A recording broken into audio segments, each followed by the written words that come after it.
These are just some wooden benches. I mean, I spend most of my time at Eggleston Hall Gardens, which is my other business, and I have 2 partners there. But this one is just my own. It's just what I do for a hobby, really.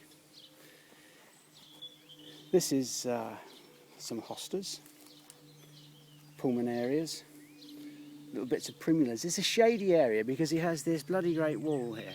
So a lot of the plants, if you just propagated them, they don't want to get too much sun on them because they don't want to lose too much moisture. They don't want to transpire. That's a posh word for the same as that, sweating. And they lose the moisture. So putting them in the shade helps conserve this a little bit.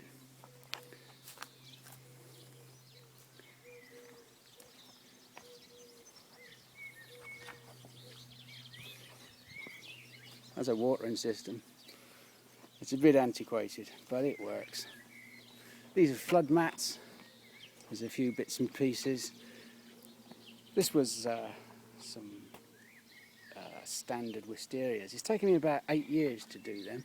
As you can see, they're on a stem and they've got plenty of flower buds coming, but they need much more work on them, and frankly I got pissed off doing them.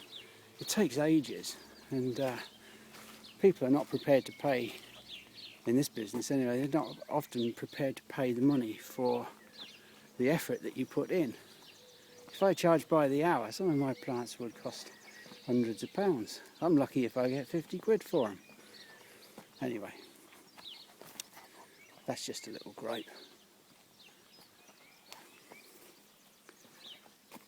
These 2 blue spruces, this is one, they're called Kenwith Blue. I keep them here because I like them at the end of the path, like this. I think they're lovely.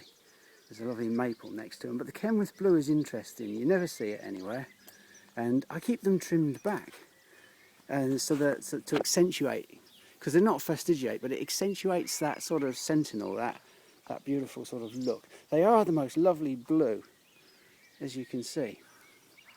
I really rate it as a spruce, and well, what can I say? I just think they're lovely.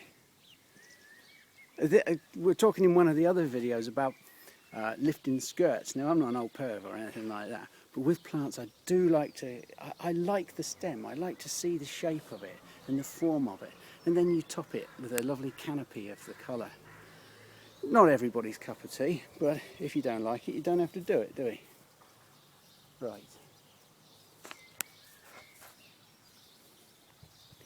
One of the other maples before we go into the tunnel is this. Koto Icho Komachi. I think I read somewhere that the translation means harp strings, and it's not hard to see why. The linear foliage of these is beautiful. Look at that. That's just a single leaf with lobes that are so long as to be string-like. What a lovely plant. Really interesting. And it's a hardy little bugger, and I just think it's one of those really, really nice plants. I do 2 or 3 different types of these linear foliated plants. What do you want? Come on, fuck off somewhere else. God.